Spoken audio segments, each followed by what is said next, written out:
السلام عليكم ورحمة الله تعالى وبركاته. من الساعة 6 الصبح إلى الساعة 3 العصر ونحن نبحث عن النحل وعن العسل، وأخيرا وجدنا المحصول. قال الله سبحانه وتعالى: وأوحى ربك إلى النحل أن اتخذي من الجبال بيوتا ومن الشجر ومما يعرشون.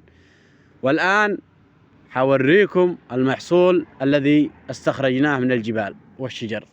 هذا هو المحصول أعزائي المشاهدين. العسل بيوطل، شوفوا، ولكن ما عادي، هو للقرطاس، هو للكيس.